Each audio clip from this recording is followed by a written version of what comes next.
Hello and welcome to No One Can Hear You Pod, the world's first and only movie podcast. I am Nick Lyden. I'm joined as always by my co-host John McKittrick.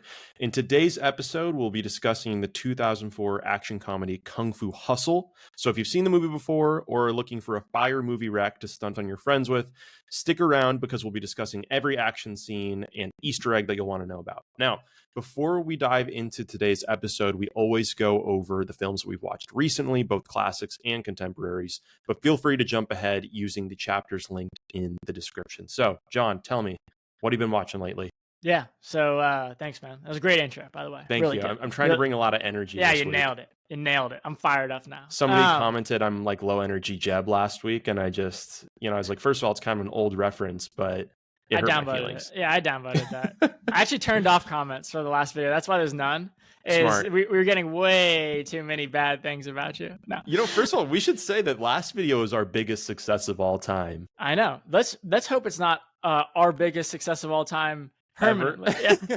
Yeah. But there's always a chance that is no. Okay, let me get right into what I watched recently, because just for posterity, it's 250 views is really big for us right now. Okay, that's big. Sorry, that's huge. Go on. Yeah. No. Okay. 39 Steps. The 39 Steps, Alfred Hitchcock movie. It's like a black and white. It's not one I'd start with. Like if you're like, I'm trying to get into Hitchcock, I wouldn't say 39 Steps. But the reason I wanted to bring it up is first of all, it is really good. Like it's not Vertigo. It's not Rear Window. It's like a middle tier one. But I'm watching it on this plane. I'm flying, and I'm watching it on the plane. And like, there's just like a lot of anxiety about planes now, because if you read the news, you read the news recently. Yeah.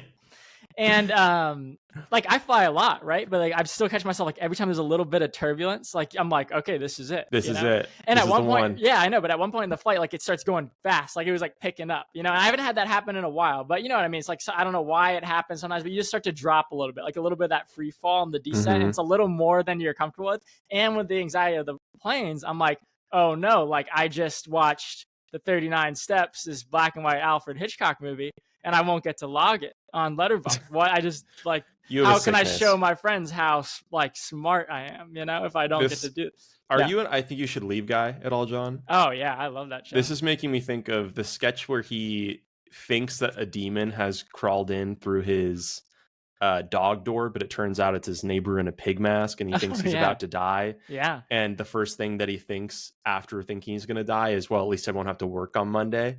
And he's what have they done to us? Why am I thinking like that? Yeah. That's you on the plane being that concerned about logging on Letterboxd. Well, I mean, I was also thinking about my family and all that, but I'm not saying that it didn't cross my mind of like, oh man, I just invested the time. It's black and white. Like my friends are going to think I'm so cool. Like I can't wait. I'm like, should I get the Wi-Fi? It's only $8. I don't know. Like I'm good for it. If I'm going to die anyway, it's my money. Also, the last one I had logged was Scarface. I'm like, that. I mean, I think I can do better for a last movie. There's like that's a good movie, but like the last one on your profile forever that everyone's going to remember you by, it's just going to stay on that feed forever, being Scarface. I'm like, I can do better than that, That really would say a lot about a guy. Like if you could put on a headstone what was the last movie they saw before death. Yeah. There's worse ones than Scarface, certainly, but I think I would assume a lot of things about somebody if that was the last thing on there. Oh, yeah. And like, I think when I was thinking about it, I was like, and this maybe is a good question for you. What would you think you'd want yours to be? Like, do you want to do something like intellectual? Like, I'm like, oh, Sullivan's Travels. Yes, that's what I finished with, Like, yeah, that's I don't know. Great question, man. That's like a really good question. I mean, top of my head, like, I mean, come on. Leprechaun 7. Yeah. Halloween 9. Yeah. Okay, what else have you watched? Well, that was the only one I was really going to tell you about. I watched Vertigo. Okay. I saw it in theaters, which was cool. Just like it was a cool experience to see in theaters. Dope. And like just there's a bunch of like color stuff in there that I'd never noticed. And the first time you're trying to keep up with the plot, the second time I saw it in the theater, this time I noticed so much more. So that was cool. And I watched that Flash movie that was terrible. The recent one. Yeah, it was horrible. But I've been trying to watch all the Batman movies. I consider that a Batman movie. He's in it a lot. And yeah, so. That's what I watched. What about you, man? What you got?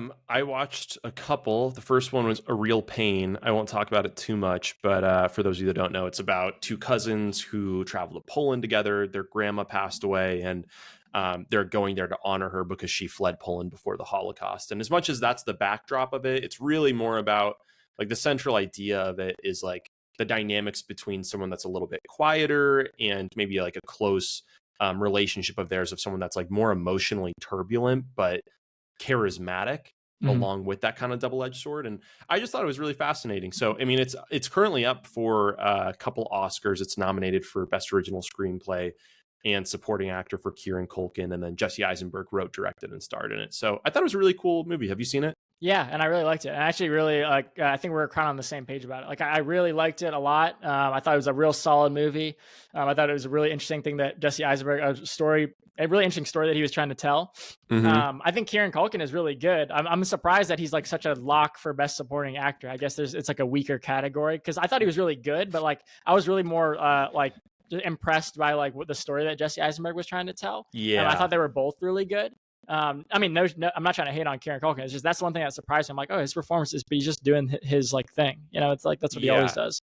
No, he's definitely excellent. I actually was I feel like people haven't talked enough about, I thought Jesse Eisenberg was really good. I mean, he has one main scene. A lot of it, the rest of it is intentionally, he's a bit flatter. But the scene where he, a spoiler here, but he does break down a little bit and talk about his like tumultuous relationship with Benji.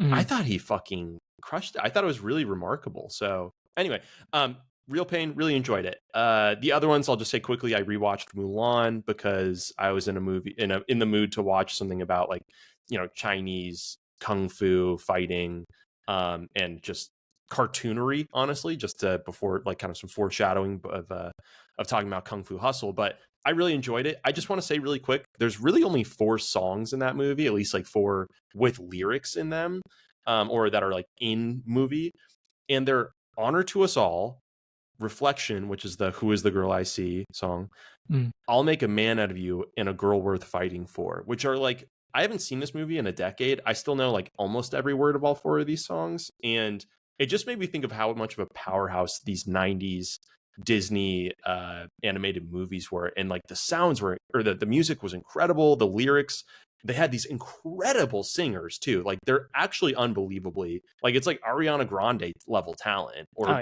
greater, maybe, who knows. But I was just kind of blown away by like how big those songs were. Didn't we talk about Mulan like a couple of weeks ago? Oh no, it was when we were talking about Sorcerer, because I was like, that one scene where they're building the truck reminds me of like the Let's Get Down to Business to Defeat the Huns. Yeah, I'll make a man out of you. So that's a great song. Loved it. And then lastly, I watched The Birdcage, which came out in '96. That's Robin Williams and Nathan Lane, I believe. Their son's new fiance, her parents are coming to visit, and he's like the dad is like a hard right conservative. Okay. Which I think would have been like, kind of interesting. It's a little bit better because he's not just hard right. He's like at one point talking about like, I'm not saying it, but a lot of my constituents think that we should execute abortion doctors. And, again, I'm not saying it, but it would probably solve the problem. Like he's like as far right as like at least 1996 politics went, which is kind of hilarious when like parts of that are not like as insanely satirical as maybe it once was. But I enjoyed it. It was good. Yeah, I've heard of that. Yeah. All right. Wow. So now to the movie itself. Don't click away. We're getting into it now. Don't click away. This is important. Yeah. I should say I can't give a higher seal of approval to a movie, or give it more respect than to say my introduction to this movie was I was probably 11 years old. I went to Blockbuster. An employee was like, if you are into movies, this is the movie you should watch. And I should say I wasn't like into movies yet. And I watched this. It was like giving a pilgrim LSD. I was like, what is happening in front of me? I've never seen anything that looks like this. Did you like it? Felt like this. That's what I wanted to ask you so badly since I've watched this. It's like, when you watched it when you were a kid, were you like, this is awesome? Or were you like, what is this? Like, why was that? I thought it rocked. I thought it was so cool and different. I definitely didn't appreciate how different it was from everything else I'd seen. And I think in some ways that I took away from it for me at the time. And also I was just dumber. So like certain things like foreshadowing, I didn't really pick up on. And spoiler here, we're going to be all over the place with this. So if you haven't seen the movie, just pause and then immediately come back. It's on Amazon Prime for free. But, like him becoming more powerful at the end, Sing, the main character, I didn't pick up on any of the foreshadowing when I was a kid and saw this. And so I was like, he just becomes a superhero. Like in this one, I actually noticed that, so I didn't have nearly as much of an issue with it. But I loved it. I never forgot it. And I haven't seen it since I was a kid, so I was worried about what I would think about it now, but I still just thought it was tremendous. Wait, it was on Prime for free? I rented it. Oof. Yeah, it was on Prime for free. What? Yeah, it was free. You just had to. Do you not have Prime? No, I do. And I looked it up and I had to rent it. Did you rent it through Prime? Yeah. That's fucked. That is wow. You got absolutely shanghaied. So I kind of missed what you said because you said something about like what you realized this time about him. I kind of missed it because I was like, wait a second, I paid $4 for that. Yeah, I mean, you should write a pretty strongly worded letter to Stephen Chow or Bezos, whoever you prefer. Well, what I'll say is it was worth it. I'll pay $12 to watch it again. Wow. I mean, I thought it was honestly really, really, really good. I went into it assuming that it was either going to be like really graphic or just like really weird. And all I knew about it, like I didn't look anything up about it before, didn't see any rating, didn't see like, I didn't even Google it. I actually told my girlfriend, I'm going to talk about her a couple of times this episode. So I'm just going to say Jazz. I'm putting her out there. I don't want to keep saying my girlfriend, like we're starting John, that right now. I'm dying because I FaceTimed you after you texted me that you finished it. Yeah. And I could hear like a little whispering in the room, and I was like, "This has got to be John's girlfriend." No, you said I'm like, dude, I talked to this guy for 2 or 3 hours a week minimum. I still don't know his girlfriend's name. Well, because and when you called me first, like I picked up and I was like, "Yo," like, and you were like, "Yo, why are you being so sus?" It's like you called me out on. I was like, "Dang." It's time. You got to introduce me to the fam. No, you're right. But so now I'm introducing you on the call too. So, but like, I had her look at it, I was like, cause I didn't want to know anything about it. I just wanted to go and clear, like, I just asked her to look like, hey, is it on? Actually, I asked her to look if it was on Amazon Prime. So she obviously didn't do that. I just realized that. Like, that's why I told her, I was like, hey, can you check Letterboxd to see if it's on anything? Now it shows the different icons at the bottom. Damn, it sucks. I'm getting to meet her right before you break up with her for I'm about to Venmo request her for $4. Yeah, you're going to have to hit her. Come on. This is crazy. No. So anyway, she's a modern woman. She's got to be able to find that. I know. That's what I thought. Figure that out. Oh man, crazy. Anyways, but I assumed it was either gonna be really graphic, really weird. I thought that I didn't know like how you reacted to it when the Blockbuster employee gave it to you. So I didn't know that this was gonna be really good. I was like, oh, I thought it was just gonna be crazy or something. And honestly, bro, like this is probably my top 10 on my comedy list. Actually, I'm gonna say it right here. This is now entering my top 10 comedies. I have a running comedy list on Letterboxd. I thought it was that good, honestly. I'm so fired up to hear it. Bro, it was so good. I was expecting like Enter the Dragon meets like Rush Hour, something silly. It's totally subverted that expectation. I was blown away. Yeah, and I want to start telling you about the good stuff, but maybe I should pause real quick and give you the summary. Yeah. Wait, really quick. I do just want to say, actually, no, you go. I'll say it in a second. Okay. So many gangsters, so little time. In the 1940s, and the notorious Axe Gang terrorizes Shanghai. Small-time criminals Sing and Bone hope to join, and they only manage to make lots of very dangerous enemies. Fortunately for them, kung fu masters and hidden strength can be found in unlikely places. Now they just have to take on the entire Axe Gang. Nick, this has a 4.0 average on Letterboxd with 234,000 viewers. It had a $20 million budget versus $105 million box office, $17 million of that in North America, which I thought was very impressive. Mm-hmm. Dude, did you know actually also that this got nominated for a Golden Globe for Best Motion Picture, non-English? Like, I was so blown away. I'm like, I've never heard of this. Like, I mean, I guess it was 2004, so we were pretty young. But yeah, I mean, how about that? Getting nominated for a Golden Globe too. Wow. Roger Ebert's description of the film, like Jackie Chan and Buster Keaton meet Quentin Tarantino and Bugs Bunny. Yes, and I think that is very accurate. Absolutely accurate. It's like, I think it's like in the mathematical idea of like the least common multiple, like what's the smallest way in which you could do this? Yep. That is the smallest way in which you could 100% fully describe this film. It's fantastic. I think so too. I really enjoyed it also because like it's very rare you come across a movie where you've seen nobody in it. It's like, I guess I don't watch enough like international films because it's like I had never seen any of these people in anything. The only possible one to have seen before is the guy who is in Shang-Chi. I think he's the like the husband, like the mask, like one of the landlady's husband. He's also in like Shang-Chi or whatever, some Marvel thing. Oh, really? Okay. Yeah, but everybody else I've never seen before in my life. And it was actually, this movie is directed also by that guy who's in it, the guy who plays the one, Sing. So I was like, wow, this is like, I was just blown away by this movie.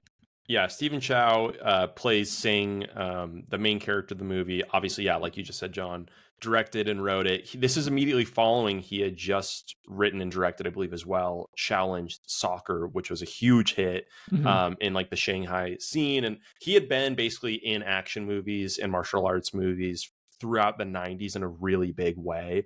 I think he's in something like 40 or 50 or more of them. I mean, they really cranked them out over there.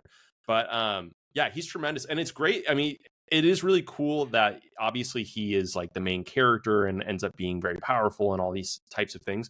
It doesn't come off as vain as I think a lot of versions of this really would and could. Like, he is not afraid to make a joke at his own expense. But I guess before we get, too into the weeds on some of this, I want to kind of go through some pieces of it Sure. sequentially to hear Sure. what you thought as you went through it. So first of all, you mentioned a second ago that it's within your top 10 favorite comedies already, which for those of you that don't know, John is like all about ranking everything as mathematically and Yeah. meticulously as he can. So I know that's very high praise, but I was really happy to hear it because I almost texted you like, oh, should I preface that this is kind of almost like Looney Tunes-esque or like almost like kind of Acme?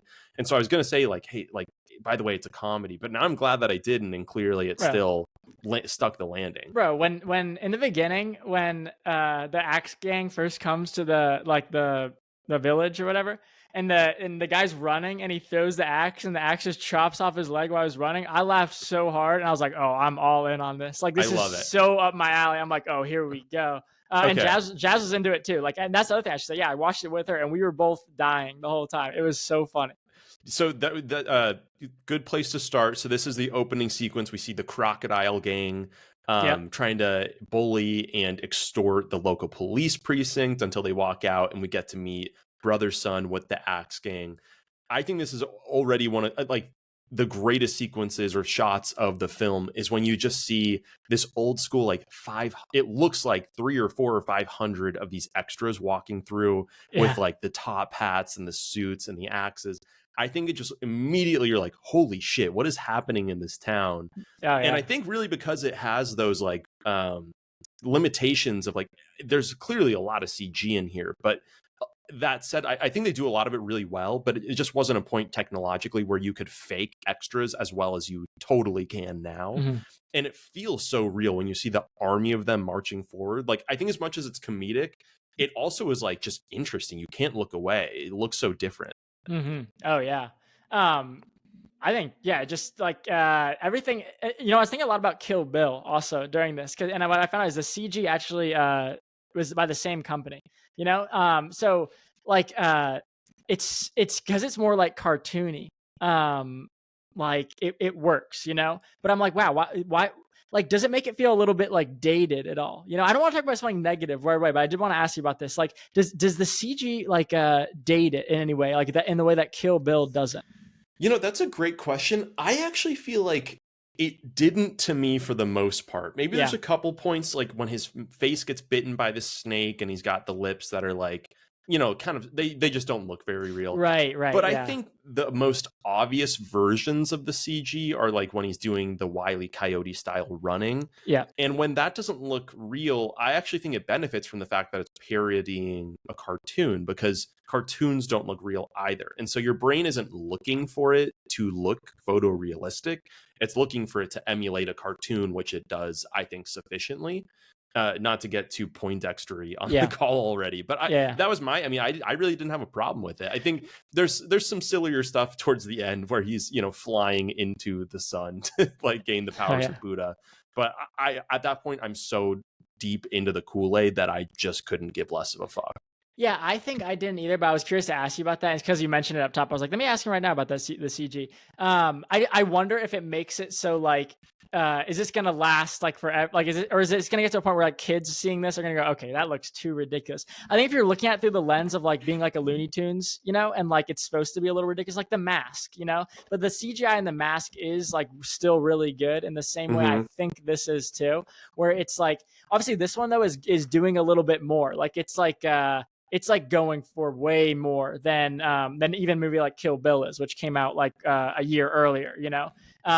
It's and even something like The Mask, there's way more CG. But yeah, I think it is done really well.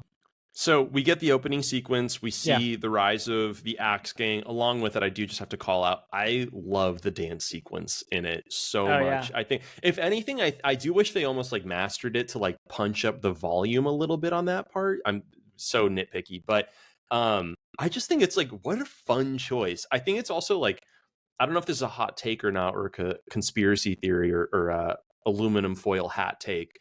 I think any movie that really shouldn't have a dance sequence and lands it is like, there's like suddenly an 80% chance that this is a masterpiece film.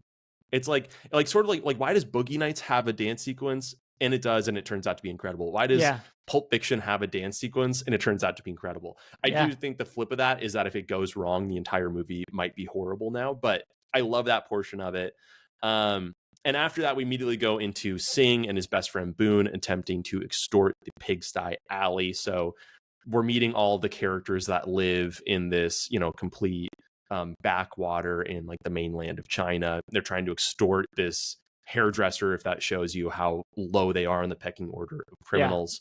And then we're getting to kind of get like a sense of like, what is the community here? We're meeting the landlord and landlady, which I should ask you, did you have like, how did you feel about the twists of not just the tenants, but the landlords themselves turning out to be these kung fu masters? This is what I like so much about it. This, I think, is why I liked it so much, because it kept me engaged and guessing, like, who's the big bad, who's the big boss, even like. So you Mm-hmm. like you come in first, and I thought, okay, like the boss lady, she runs it. Like they actually do that title card where they're like, oh, the gangs, they never go to the poor areas. Like those are where like the real people are, you know. And then like you go to the poor areas, and the landlady is like, I'm like, oh, she's the boss, she runs the show, whatever. And then it's like, oh no, actually it's the people who live there, they're the tough ones. It's the guy who works at the grocery store or whatever. The guy who works at he's a tailor, right? He's like making Mm-hmm. suits or whatever. Or the guy making donuts.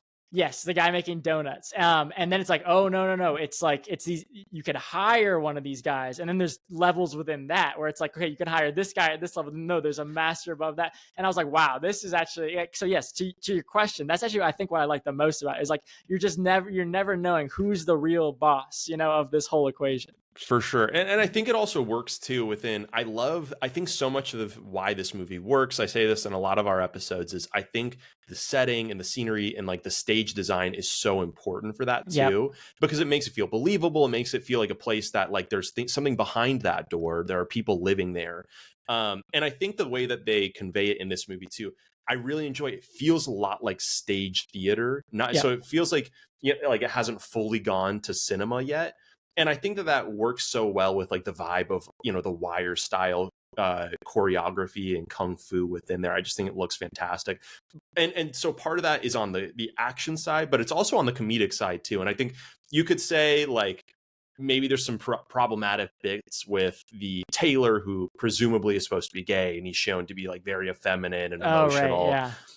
In my mind, I just accept this movie for what it was, coming from Shanghai in 2004, first of all, which is a very different time, but also the fact that, again, I think it's really supposed to be stage theater. And in stage theater, everything is very purposefully hammed up.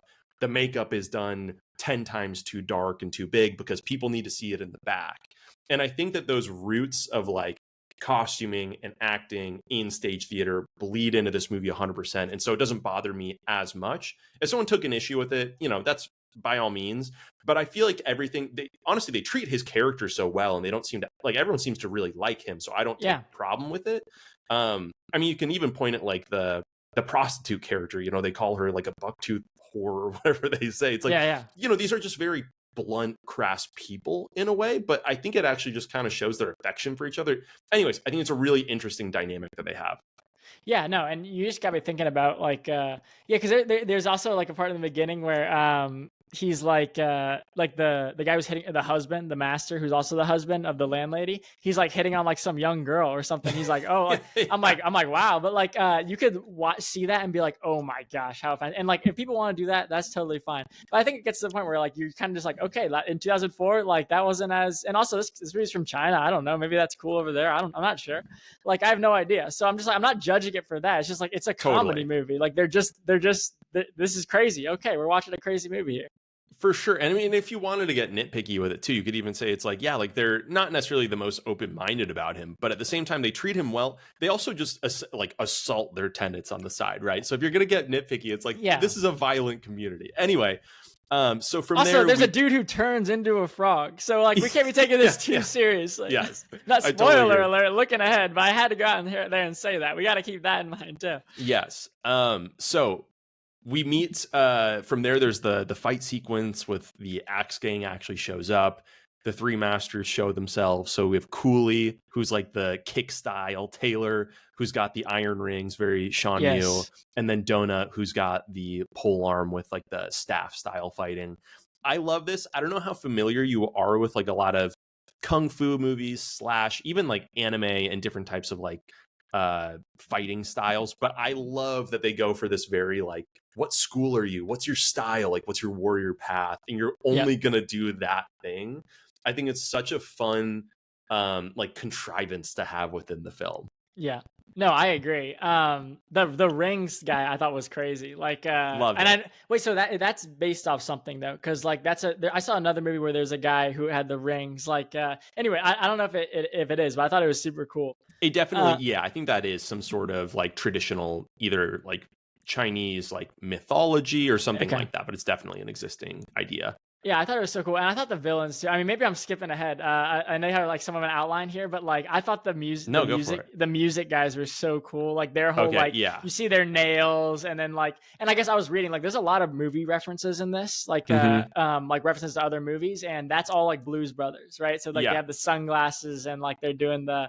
But oh man, Strictly speaking, we're artists. Yeah. Or exactly. we're musicians. Yeah.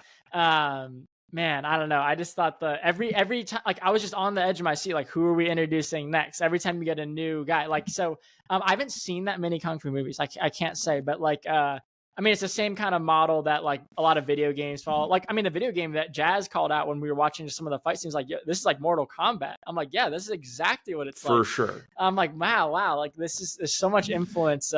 Yeah. Well, you can say, I mean, it's hard to tell what part of this is the snake eating its tail and what part of it is just some things are such old references that we don't even see them. Right. But with something like Mortal Kombat, I think a lot of that was informed by these old like martial arts movies or books or whatever.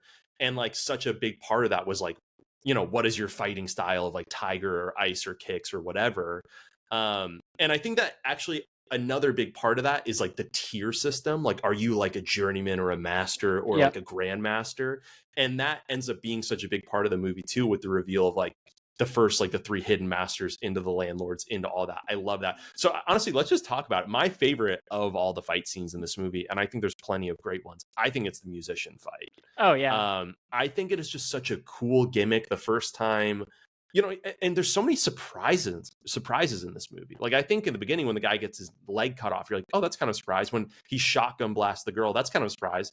And then you don't really have any for a while. And then you kind of start to think to yourself, like, okay, I know what this movie is. It's like people are getting kicked, but no one's really getting hurt.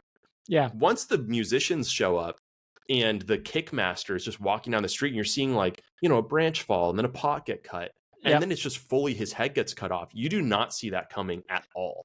Dude, and there's so many moments in that battle, like as it starts to escalate, which I'm like, I've never, like, I was literally like, oh my, like, I was getting so hyped over it because there's like one point where like, I don't even remember what happens. It happens in such a flash, but he like flips his instrument over, you know, and he has to play like a special note. Like a power chord? Yeah, like incredible. The power. Yes, and I'm just like, this is insane. Like I was blown away. I was like, there's so many moments where I was blown away during that fight.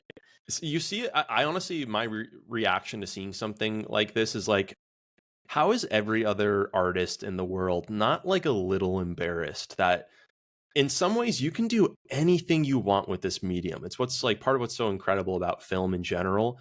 And this guy took that so seriously, Stephen Chow, of like, I want to make something that is cartoonish and it's serious and it's dramatic and it's comedic. Like, it really feels like he's using every single tool in the sandbox. And I found that fight scene incredible. I think, like I just said, like the death of the person who at this point you really think, okay, these three are going to be the heroes. Like we just got this sequence for them to get to know each other and like a cool little fight and the sun is setting and you're like, okay, like these are going to be our heroes for the story and they're going to find their way back. And it's not even like they lose in a fight. It's like they get beheaded before they even know there's a fight going. Yeah, like, but there's tiers within the three, right? The first guy just gets beheaded right away, right? Yeah. Then the second guy puts up a little more. Like, it's like even within the masters that you For learn that sure. there's Tiering. there's a tiering, like in Mortal Kombat, where then you got to fight the next guy who's like a little, I mean, yes, I thought it was so cool. The one thing I keep forgetting to interject and mention, part of what's so engaging too in some of these fight scenes is the sound effects. Another thing that Jazz called out. Honestly, I should have had her on this episode. I'm quoting her a lot, but I gave her a heads up ahead of it. Like, hey, I'm gonna be talking about some of the things you said because they were very insightful. But the sound effects are so good, and it's like cartoon special effects, and it really keeps you engaged. All the little all the effort that was put into it, making it exciting. It's crazy. For sure. Yeah. Well, it's the sound effects and also the music in that sequence. It's the instrument they're using is called a guzheng, which I didn't have to look that up. I just know that. I'm pretty worldly. Sure. I think that is just such a gorgeous instrument and like immediately like teleports you to a place, but just their application of it, again, it's like their choice to use it not just as like an instrument but a weapon is, I don't think that's like a novel idea that this movie's doing, but I think their execution of it is so fantastic. It's one of those, if you're going to emulate art within art, it better be fucking good or it takes away. And the music is so gorgeous that it just like, instead of it being something that could be a risk of the fight sequence, it just makes it 10 times better. Bro, and there's so many cool little details too, like the fact that they have no chair, like they're just squatting, and they're like, he's sitting with one like crossover, he's like, nah, I can just sit like this. Like, it's also just... Oh, sorry, go. No, go ahead. I was just gonna say it's also hilarious. Like, in some ways, they're this like silly parody, right, of the Blues Brothers, and it's like, why did you even do that? Other than, I guess, Stephen Chow just loves film, clearly. Yeah. Well, but like, we want to talk about some of the other. Oh, go ahead. Sorry. I have a list of all the references. I want to go through that later. Yeah. Okay. But I was just going to say, it's like he's doing such a silly thing with them, and it really could have just been they're in one scene and it's a joke scene because they themselves are a joke. But instead, they're the best fight scene in a movie full of great fight scenes. Like it's another point, I think, of just like Chow does a great job of like something can be funny while taking itself really seriously. And I think that's such an excellent job of him. Can I tell you what I think my favorite moment is and what sums up like why I think this is such a good movie is? Yes. When Mr. Beast, the Beast. But at one point he calls him Mr. Beast. He's like, he refers to him as Mr. Beast. I thought that was funny. But when he's sitting there in the chair and he says like all the guys around him and they all got their weapons out, and then he grabs like the gun or he has a gun and they don't know what he's gonna do. He puts it to his head and then he catches the bullet after shooting himself in the head. I was like, all right, this is the most amazing thing I've ever seen in my life. I've never seen anything like this in my entire life. Yeah, it's wearing so many different hats with that. So anyway, going back to the sequence here, we see the three masters fall. We see the landlord and landlady pop up. Honestly, a little fucked up. They don't start protecting them sooner. But honestly, I enjoyed their argument for it. I feel like they truly, like, if you're like serious enough of a person to become, in theory, this like grandmaster, then that would also mean that you take your promises very seriously and they promise not to fight it ever again. Yep. So from there, we get to see Singh breaking the beast out of jail. I just love like they have him showing up. It's like as though the world is gonna end with like the storm clouds above. Like this place could not be any more like anti-auspicious. It's just evil incarnate. He's like, they have a tank, and they're like, no, it's not a big deal. Just like go on in there. Right.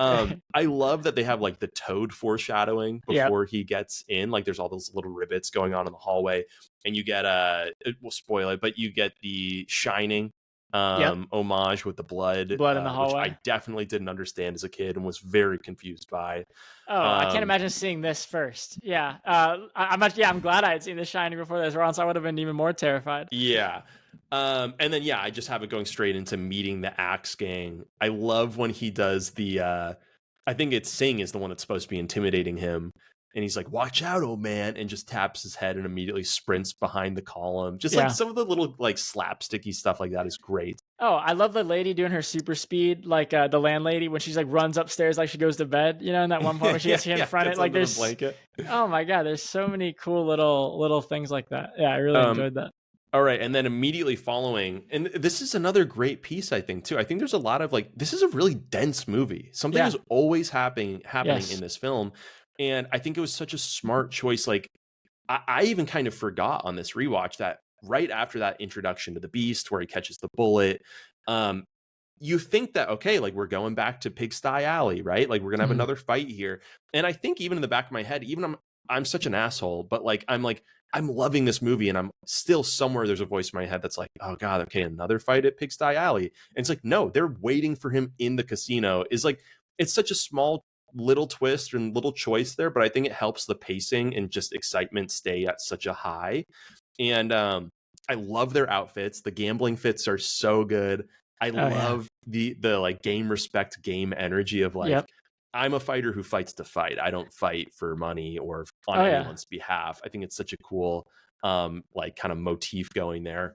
And then I think it's just another like great action sequence. It's super But cool. you know, on that where you get the game respects game thing. So they Mm-hmm. set that standard of like, oh, these are two fighters who like respect each other's game. And then where like the frog guy loses it for me, or the beast or whatever his name is when he doesn't respect them. When Like he when they're cheats. yeah, when he cheats. And it's such good, I guess, foreshadowing again of then he's gonna take over the Axe Gang. Like you're kind of not sure where he's at, you know? Like you know he's a bad guy, but also like you think, okay, he's like he respects like the rules of the masters, you know, like or whatever. Mm-hmm. And then you're like, oh no, he doesn't. Like he totally like loses all my respect there.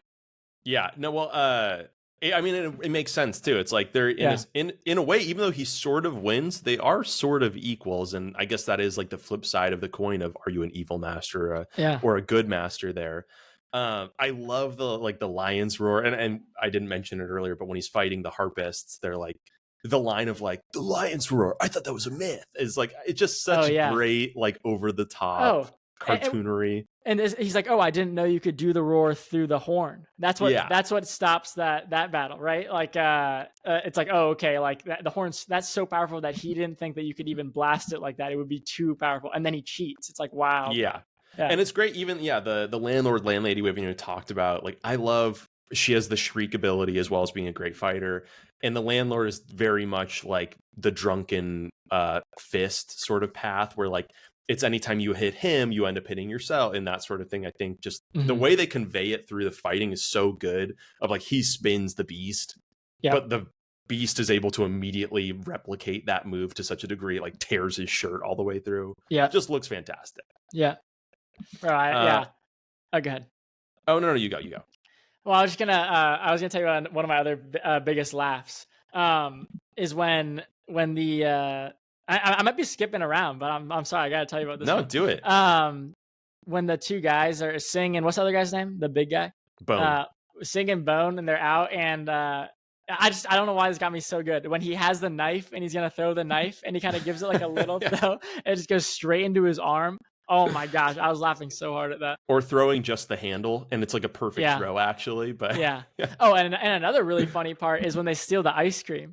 When they're on their little mission and they see that girl, and it's like the girl from the. Okay, you're gonna get to it. Sorry. Go ahead. no, it's good. All right, so we leave the casino fight. We then get into the final fight sequence of Singh after being beaten apart.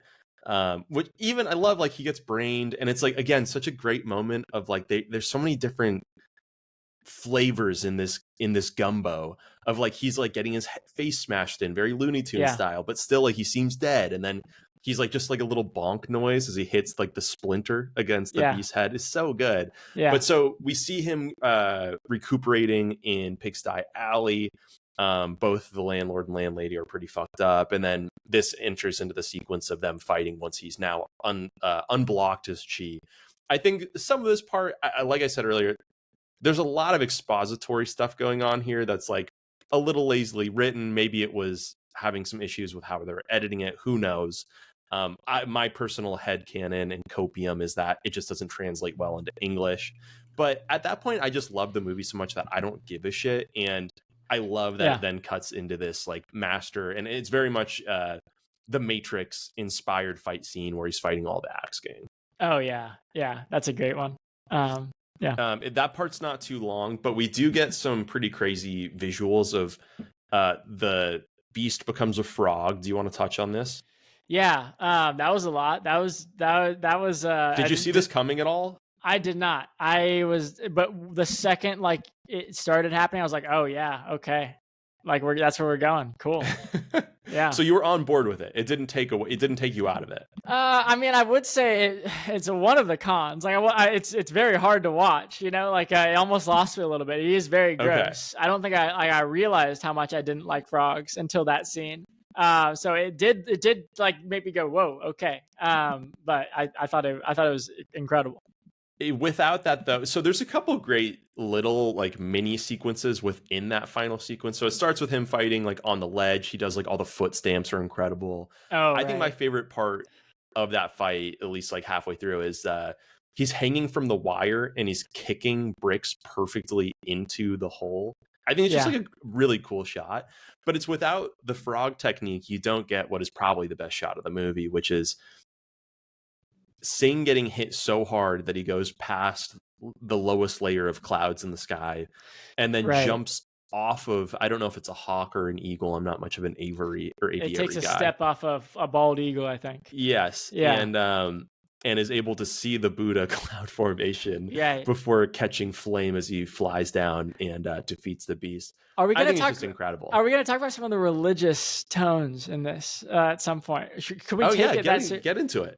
Oh, well, I just want to see what you thought. Because like then, I mean, like, I don't know what religion, I guess it's Buddhism, right? But then isn't there also like a Jesus thing here where he's the son, he's the one, he's spreading his teachings. Like he kind of looks like him at that shot at the end, you know? Yeah. I mean, I think at that point, I mean, that's kind of archetypical religion and storytelling is the idea of the one. So I don't think that that's new per se or like exclusive to Christianity.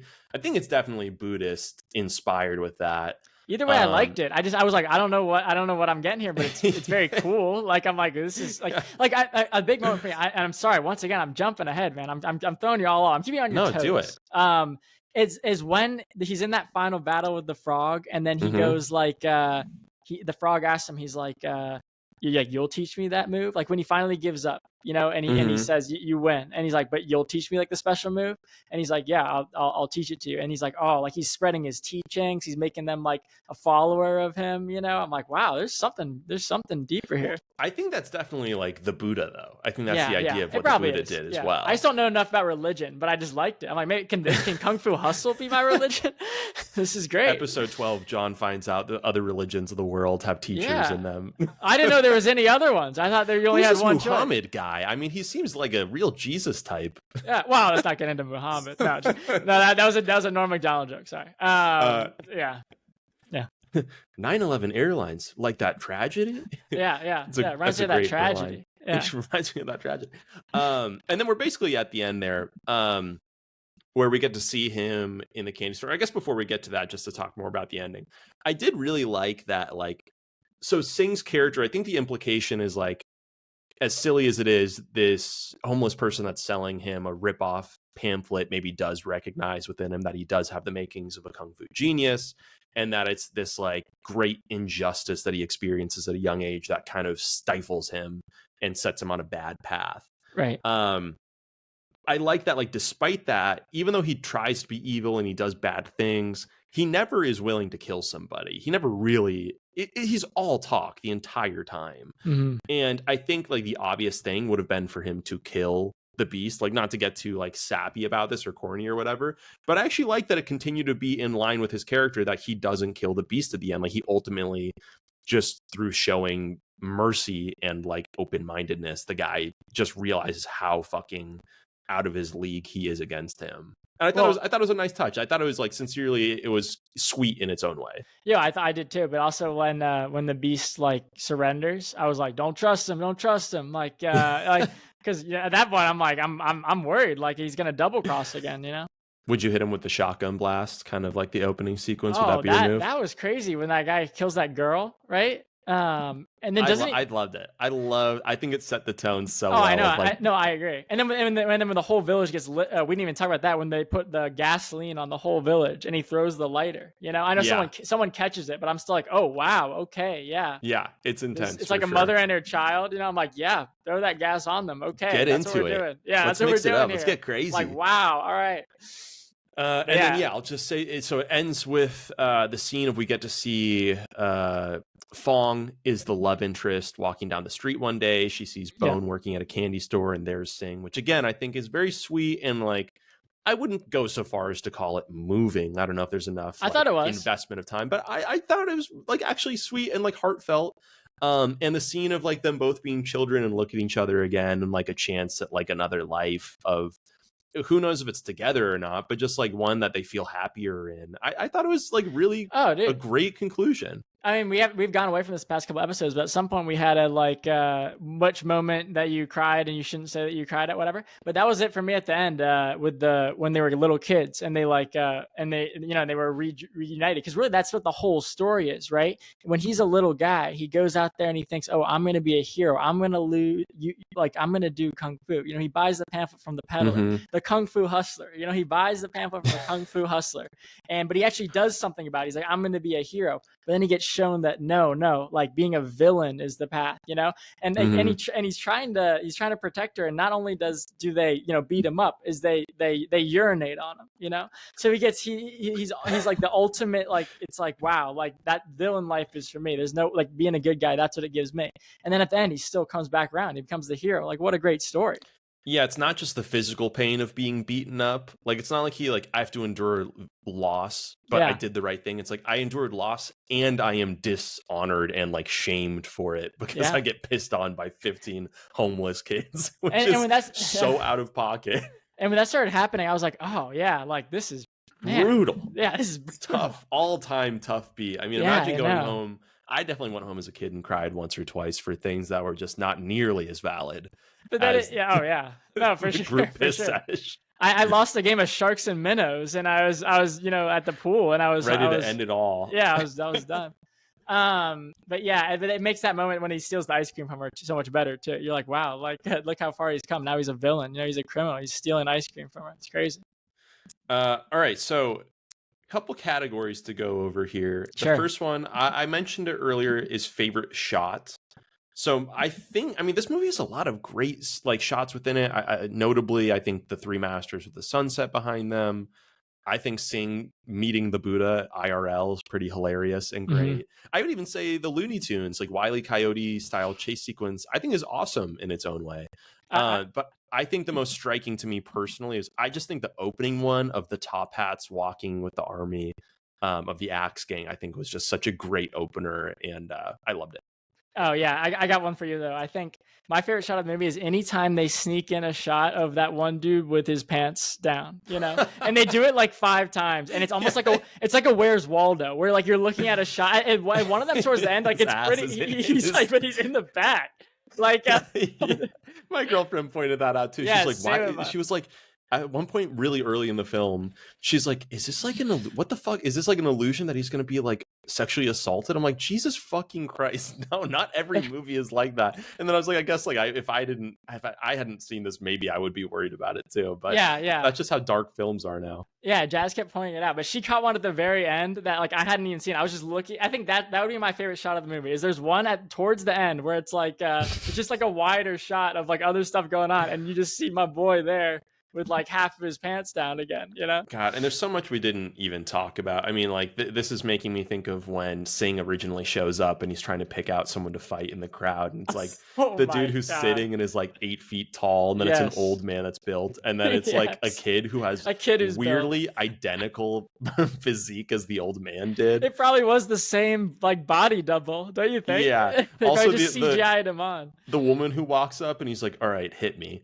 And immediately he spits out blood is so good. Like it feels like such real contact. You're like, Jesus Christ, she's a farmer. Oh my God, dude. There's another cut also when he's getting the pamphlet from like the guy who you think is like some great prophet, and then it cuts. It's just like a homeless guy, and his hair is like all in his face.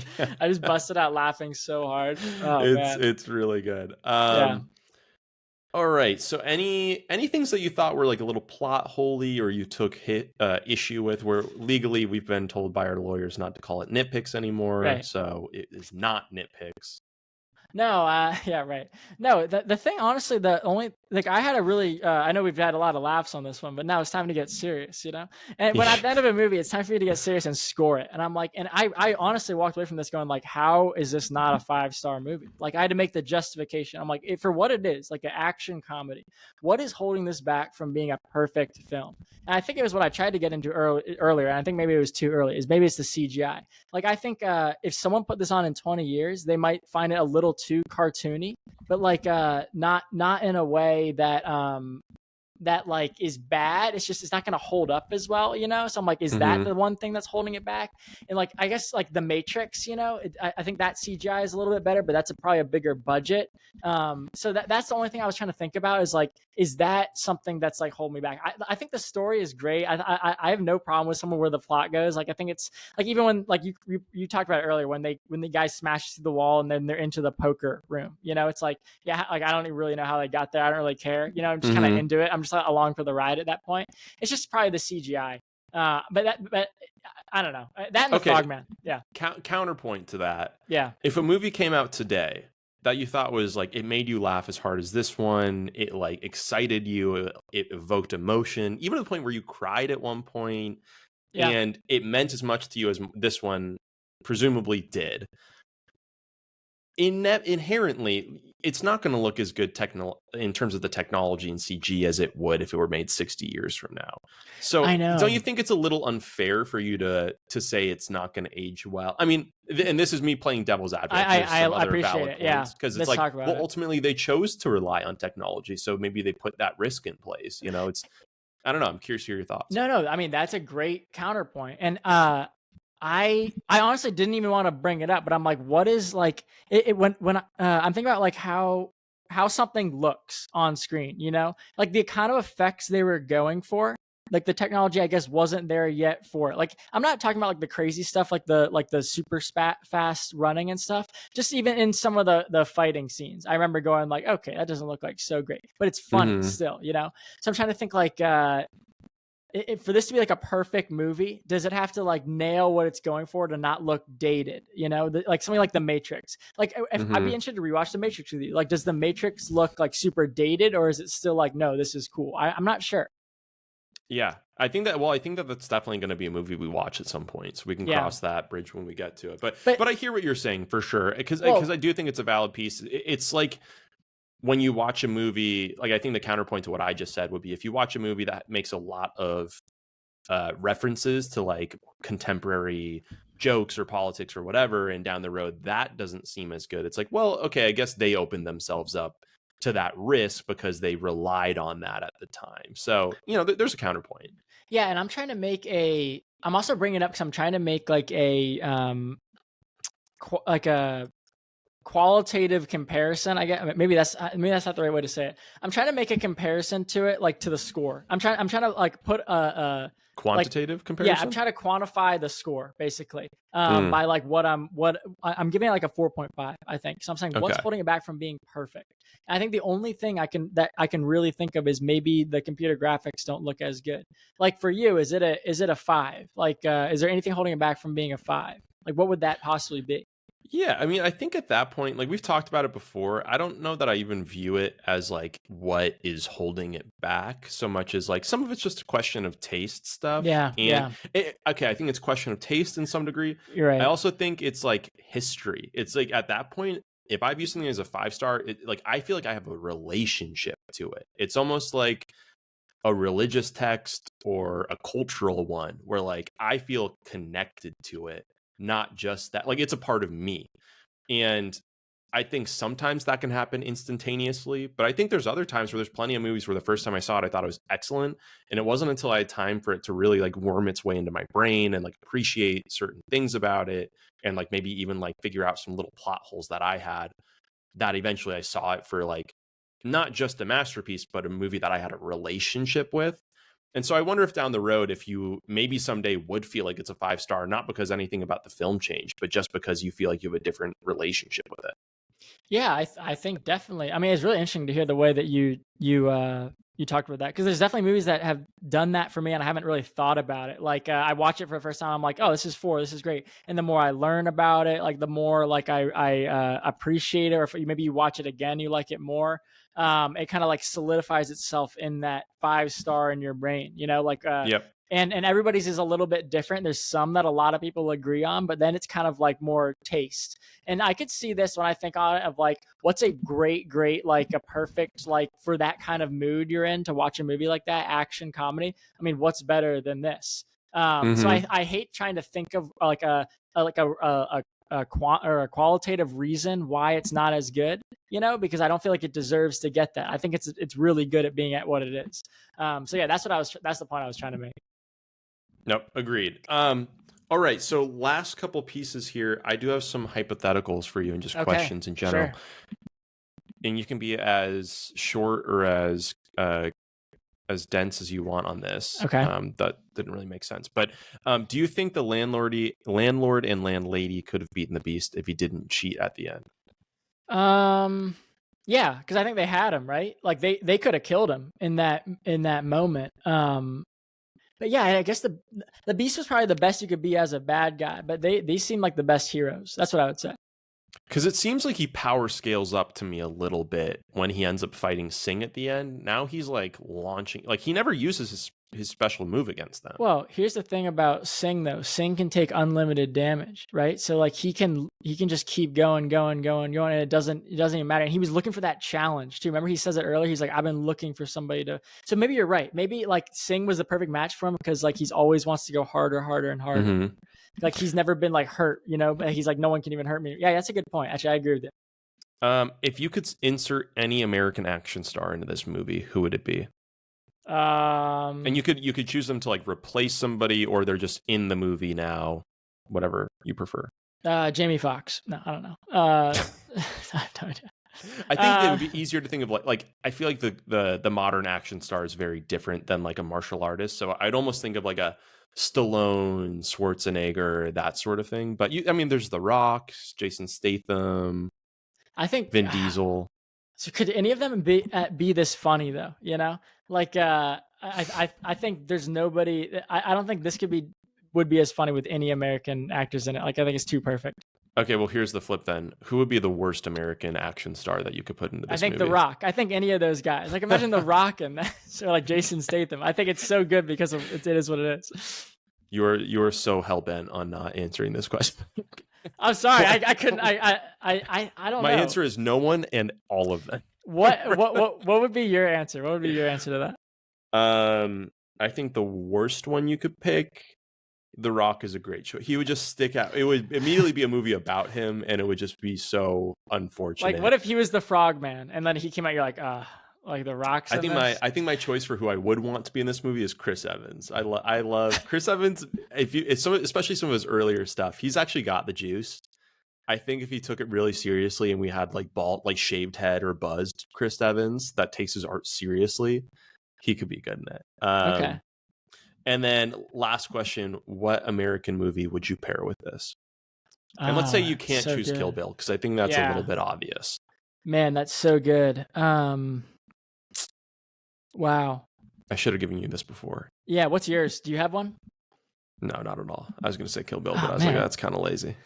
Maybe something like Master of Disguise. And I'll give you a reason. Have you ever seen Master of Disguise? Yeah, I'm turtly enough for the Turtle Club. Yeah, I think we talked about it last time, but that's what jumped to me as like something I really Master of Disguise is a horrible, horrible movie. But for me, the pairing would be like for your something that you liked as a kid that you thought was funny, that would be my something that like I really liked as a kid that I thought was funny. Okay. But I think it's actually terrible. So maybe that'd be a funny pairing for us to do, and I just completely dodged your question again. Yeah, because 3 for 3 on. I know I did. Yeah, give me these master style not answering these questions. Well, but you gotta give me these in advance. I'm like, damn, I don't know any. I'm like, maybe like I don't know. You watch 100 movies a week and you can't think of a single action star. But also, it's like a Chinese movie, right? Like, so do I have to give like a Chinese actor? Like, I started thinking about that. I'm like, man, Steven, that guy's like, Steven Yeun. I think he's Is that what Korean. you're thinking? That's Yeah, he's that's Korean. the mistake I was afraid I was gonna make, you know. So I'm like, I don't Hey, know. in your defense, I like Steven Yeun in literally anything. He's like kind of in that character actor list that I have of like him, Jesse Plemons. There's a couple of them that I just love Steven Yeun. But you put me in the spot where I'm doing that mental math live on the show with millions of viewers, where I'm like, I can't stay Steven Yeun now. We could lose so many follower from one, you know, misspoken phrase. Okay, so I was buying time, but now I got to answer for you. If the Frogman was, but this is for another podcast, but it also works, man. They just cover too much ground. But like Danny Trejo as the Frogman, that would be cool. You know, that'd be a good one. But like, that's I'd have a great answer. Yeah, that's a great answer, right? But I would have to think about that in advance. But as I was saying, I was realizing, there's like the Danny Trejo thing. But I mean, come on, like he's also just a well-known actor, you know? Yeah, no, that's great. I mean, our lawyers are gonna be mad that you said that, but that's okay. I know. Man. Okay. Yeah. We will wrap things up here. My score, because John, you already gave yours. Can you say it again? 4.5 with a heart. Okay. I am going to do the milquetoast thing that I always do on this podcast. It's why you keep coming back, folks. I'm going to also say 4.5. And it's because I love this movie. I think 4.5 to me is like, it's an excellent movie. It is so unlike anything. I really can't emphasize enough how much it means to me that I think this guy just is willing to like go in any direction with this medium, which I think is just like, why don't we do this? Like, I think this about sometimes about video games. I think this about animated series. These are things that are not real. And in that way, you're having to do this laborious effort of creating something where there was nothing. You're not just taking a picture, you're creating something with CG and with like a world and all this, you know, all these camera techniques. Why are you just taking the time to do this excruciating process to recreate the same thing for a millionth time? It is so cool to see, I believe it's Stephen Chow making a movie that is so its own thing. I think it's incredible. So anyway, I think it's really funny. I think the laughs are amongst the funniest things I've ever seen. The action is amongst the best action I've ever seen.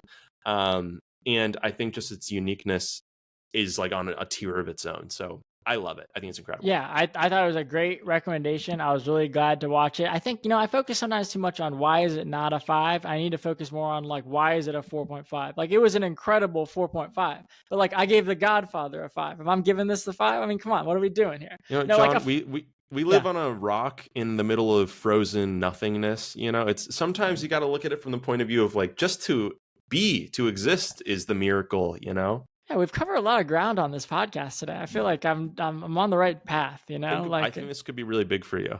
Yeah. All right. Well, John, any other... Oh, actually, I guess we didn't ever list the references. We can do that really quickly and then close things out. Yeah. Let's go with your list. Yours is usually better than mine. Oh, well, so when Donut dies, he says, great power lies, great responsibility. We got that. That's a Spider-Man, obviously. There we go. Spider-Man reference. We got the... what are you prepared to do? If you ever seen The Untouchables, so Brian De Palma with The Untouchables, Sean Connery line. Another Brian De Palma, you love. I know. I was like, man, they got everything. This is kind of our third Brian De Palma film, technically. I know, because technically, of that. Yeah. No, The Blood in the Hallway we already talked about. The Blues Brothers we already talked about. Mm-hmm. There's a Godfather reference that the Beast makes. So he's talking to the landlady. And then deal you can't refuse, right? Yeah, he makes an offer you can't refuse, and then like when Singh gets, he becomes the one, you know, he becomes all powerful. He's wearing like basically a Bruce Lee costume. And then there's actually, here's one that I don't know if you saw, but you know when he does the feather at the end, like he throws the feather up. It spins the flower. Yeah, you know what movie that's from? No. Forrest Gump. Oh, is it when really? When he does the flower to the girl, whatever. So like him doing that thing and it landing on the girl who can't speak. It's like whatever. Yeah. That's a good one. Yeah. The only two that I had that weren't on that list are at one point a character says tomorrow's another day, which is Gone with the Wind. Mm-hmm. And then the Beast, when they're first interrogating him with the axe club, he keeps getting punched and he keeps on saying harder, harder, which is sort of a Raging Bull-esque line of Robert De Niro with Joe Pesci. Yeah. All right, we will wrap it up there. Next week, I don't know. Oh yes, we're gonna do. John, do you wanna call it out? Yeah, but can I tell you one more thing about the movie? Sorry. Yeah, no, do If it. anyone's still listening, thanks for hanging around. But how about just the title? I love a movie where you don't know quite what the title means until Great point. until the very end. The last shot you see the Kung Fu hustle. You know, he is just hustling out those Kung Fu pamphlets. That's what my boy's out here doing.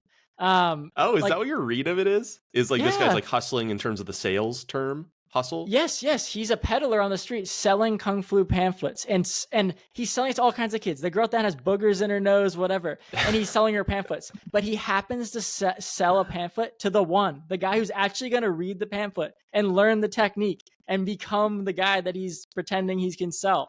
Incredible. So that's what the movie is. It's a Kung Fu hustle. He's just hustling out his Kung Fu pamphlets. That's great. I love that as a closing thing. Well, yeah. Thank you all for listening.